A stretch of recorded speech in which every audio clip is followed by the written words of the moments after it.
juicio ordinario, además de las diligencias preliminares, lógicamente, como todo el mundo sabe, principia por demanda. Actos de alegación, que serían la demanda, la contestación, la reconvención, digamos, la posibilidad de aducir por parte del demandado pues digamos, la compensación de créditos o la nulidad del negocio jurídico. El trámite es el mismo que el de la reconvención, ¿no? 406, reconvención, 408, el trámite este de la compensación de créditos y la nulidad del negocio jurídico. 20 días, en su caso, en la reconvención de forma obligatoria, y en el 408 se establece alguna peculiaridad si el demandante así lo solicita.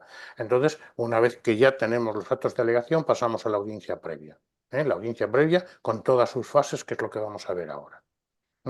En la audiencia previa también se había comentado hace un momento que puede suponer que ya pase directamente el pleito a sentencia. ¿Cuándo? Cuando no se admite prueba por ser un asunto, digamos, en el que se produce una estricta cuestión jurídica, o porque se admite prueba pero toda la prueba admitida es la documental.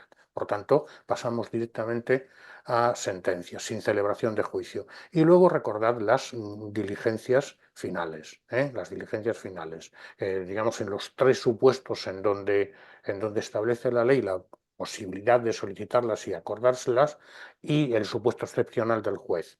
Práctica de las diligencias finales en 20 días. 5 días para alegaciones, para la valoración de las mismas, y nuevamente empieza a computar el plazo de sentencia completo, 20 días. Esto sería un poco un esquema muy rápido del juicio ordinario. La audiencia previa quizás es la parte más importante, si queréis, del juicio ordinario, en el sentido que es donde se concreta el proceso. Ha habido una pequeña modificación que hemos comentado el otro día y que hoy repetiré en orden a la celebración por videoconferencia. Sobre todo, recordad el 137 bis en su párrafo cuarto, o en general el 137 bis en relación con la videoconferencia.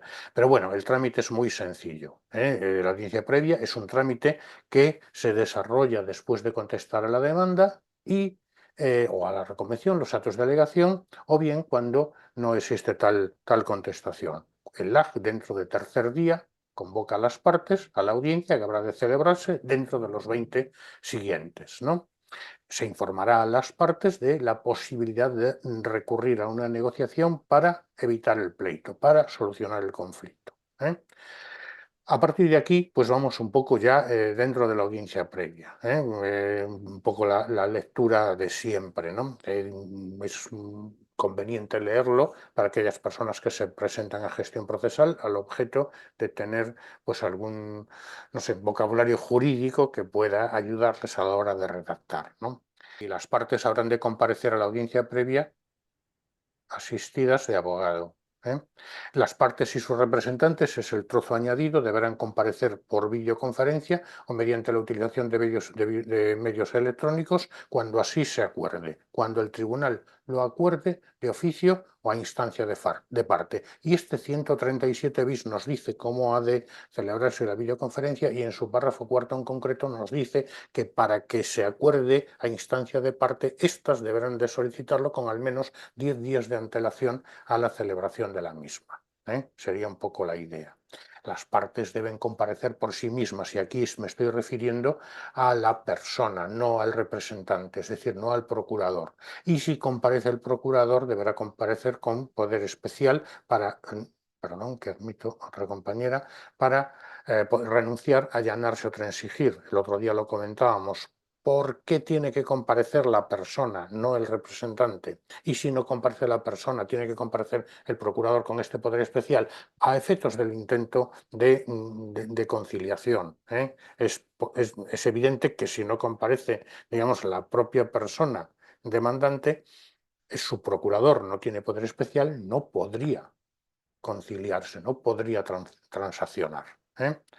Y aquí esto es importante, tanto a la audiencia previa como al juicio ordinario, saber qué sucede si no comparece el demandante, si no comparece el demandado, etcétera. ¿Por qué? A efectos de una pregunta tipo test. Estas preguntas se hacen mucho en tramitación y auxilio más que en gestión, ¿no? Si a la audiencia previa no acude ningún litigante, se levantará acta haciéndolo constar y sin más trámites se editará auto de sobreseimiento y se archivan los autos, se archivan las actuaciones, ¿eh? En el caso de que comparezca el actor, el demandante, pero lo hiciere sin abogado, o si acudiera al demandado con abogado, entonces se le preguntará: ¿tiene usted interés en que continúe el procedimiento? Si manifiesta que sí, continúa el procedimiento y se dicta sentencia de acuerdo con la ley. Si no, se dicta auto de sobreseimiento. Es decir, si el demandado no tiene interés en que continúe el pleito, se dicta auto de sobreseimiento. Por el contrario, si no acude el demandado o acude pero sin abogado, la audiencia se entenderá con el demandante, con el actor, en lo que resulte procedente. Esto, por favor, recordarlo. Y recordarlo también a aquellas personas que estamos en los juzgados, porque esto verdaderamente tiene algunas limitaciones.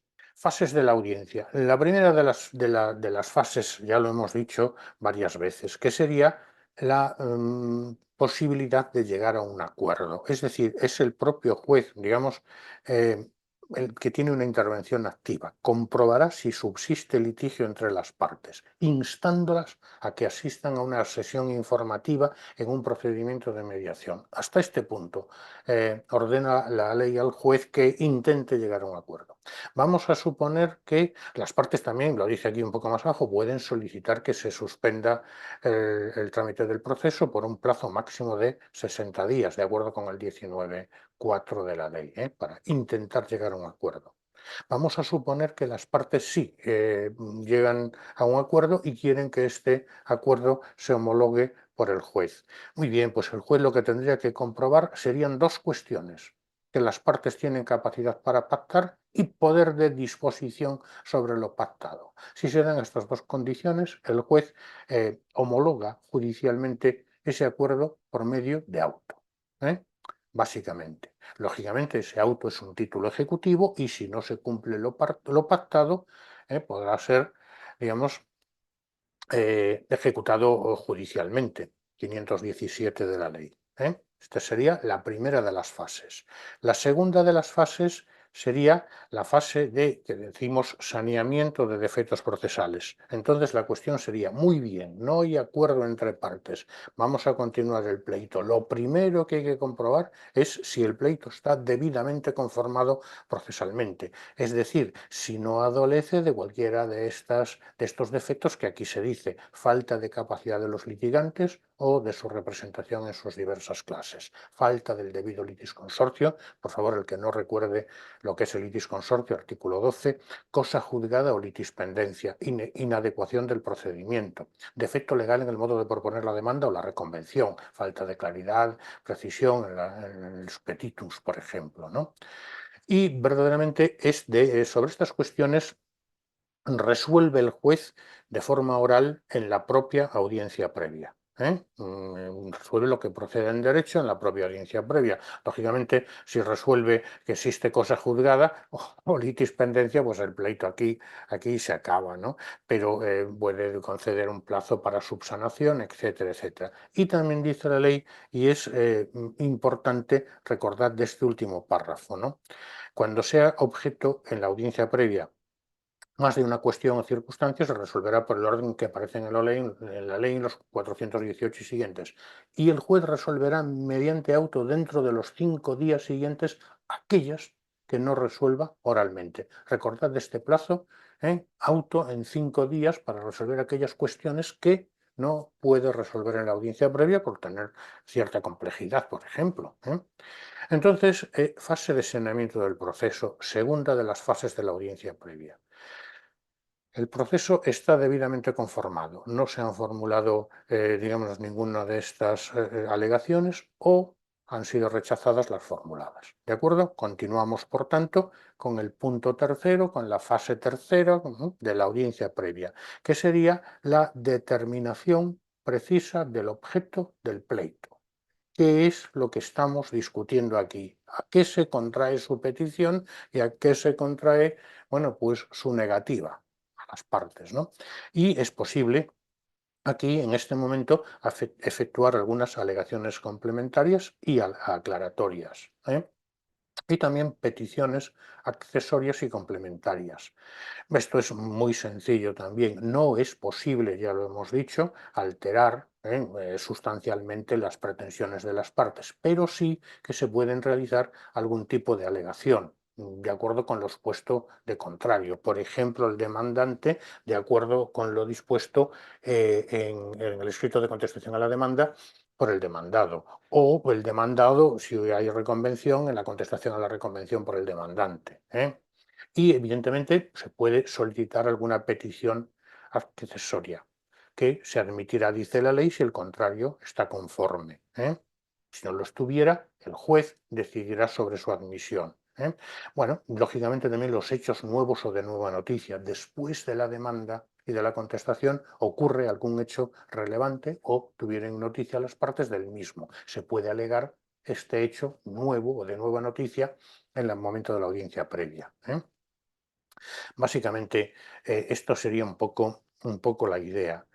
Digo yo aquí, es en este trámite en donde el litigante tiene que manifestar, en su caso, en relación con los documentos aportados de contrario, si los admite, si los impugna o si propone alguna prueba sobre su autenticidad, ¿eh? Como lo establece claramente la ley. Y lo mismo con los dictámenes periciales aportados de parte. Esto sería un poco la idea. Entonces, la fase tercera, delimitación concreta del objeto del pleito y la posibilidad de efectuar alguna alegación complementaria o alguna petición también accesoria y complementaria, ¿no? Eh, Sería un poco la idea general. Ya no hay más peticiones ni alegaciones. Muy bien, pasamos entonces a la fijación de los hechos o preceptos legales controvertidos. Hechos o preceptos legales controvertidos. La demanda puede versar sobre una discusión sobre hechos o una cuestión jurídica sobre determinado artículo determinado del Código Civil, por ejemplo. A continuación, las partes, con el tribunal, el juez de primera instancia, fijarán los hechos sobre los que exista conformidad y disconformidad. Importante, los hechos controvertidos son sobre los que se va a proponer la prueba. Sobre los hechos que no se discute, no se va a proponer prueba, y si se propone y no hay discusión sobre los mismos, el tribunal, con buen criterio, supongo yo que la rechazará.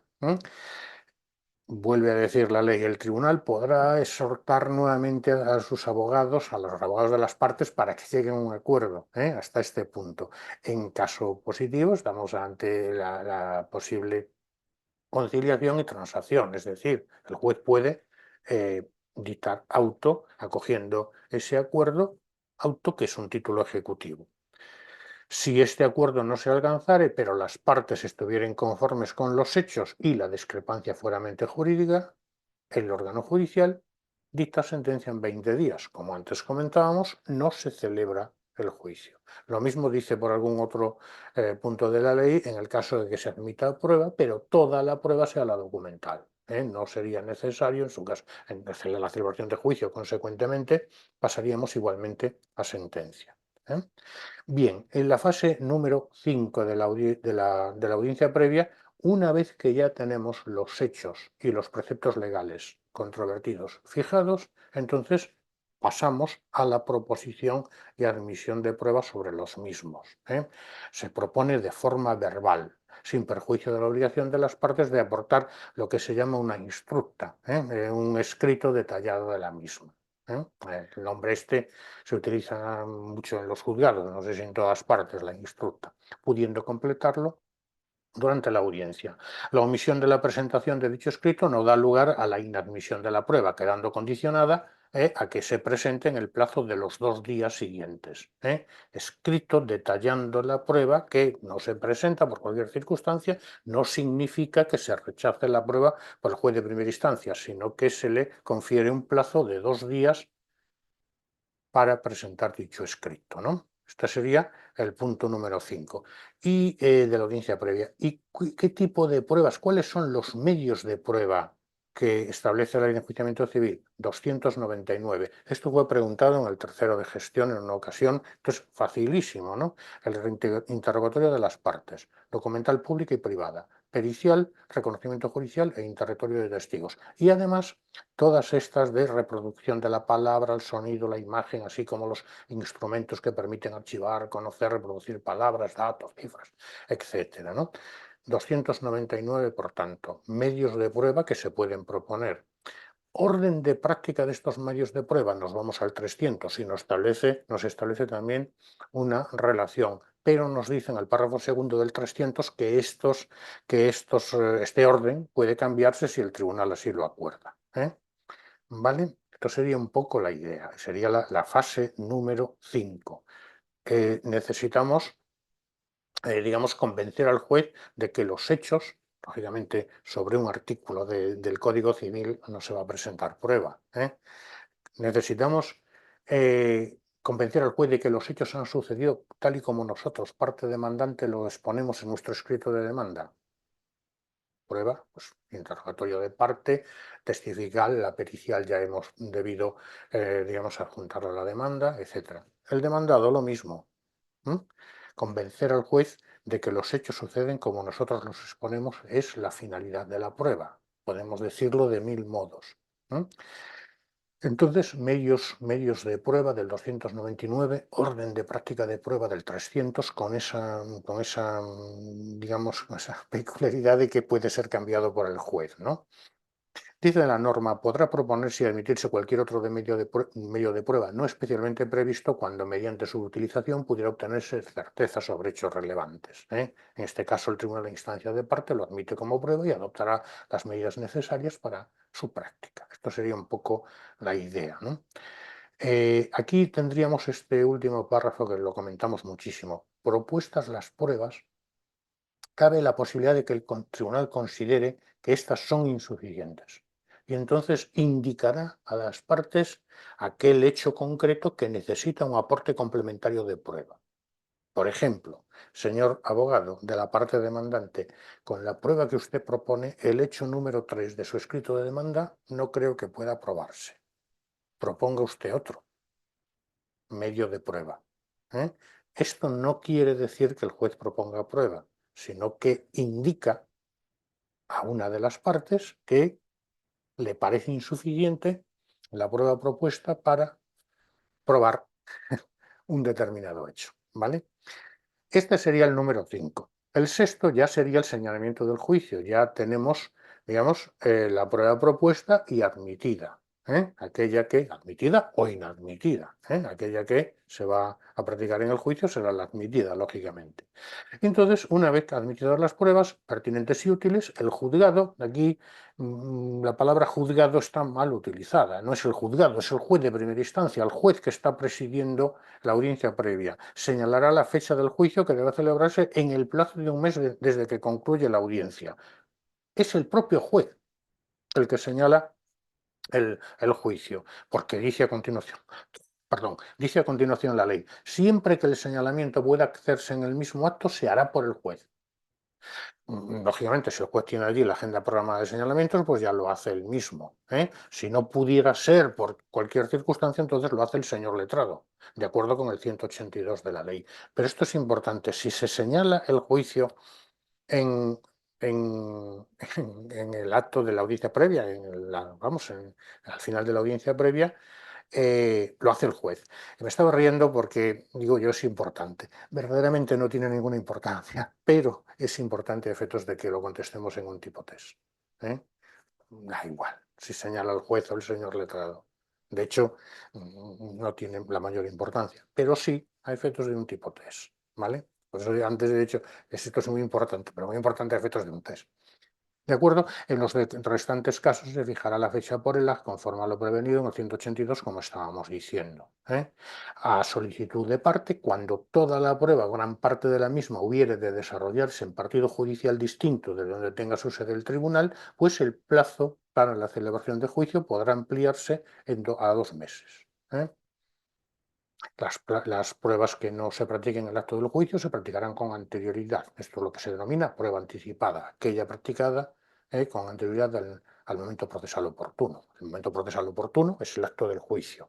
Si no se pudiera, porque un testigo se va de viaje pues, a las Islas Filipinas, pues se podría celebrar con anterioridad previa petición de parte y se celebraría con todos los requisitos que exige la ley para esa concreta prueba. ¿Vale? Sigue diciendo la norma del mismo modo, y aquí esto hay que tomarlo porque ahora nos ha cambiado un poquillo en relación con las nuevas tecnologías. Los litigantes vienen obligados a señalar qué declaraciones se hacen por medio de auxilio judicial, por exhorto, ¿eh? Ya sabemos que esto, repito, ha cambiado, ¿no? Esto sería un poco lo más importante de la audiencia previa, y creo que, como siempre, me he excedido un poco del tiempo que tenía previsto, pero bueno, esto es lo que es importante que lo tengamos claro. A continuación vendría el juicio y a continuación las diligencias finales. A continuación la fase decisoria, que es la sentencia. ¿Eh?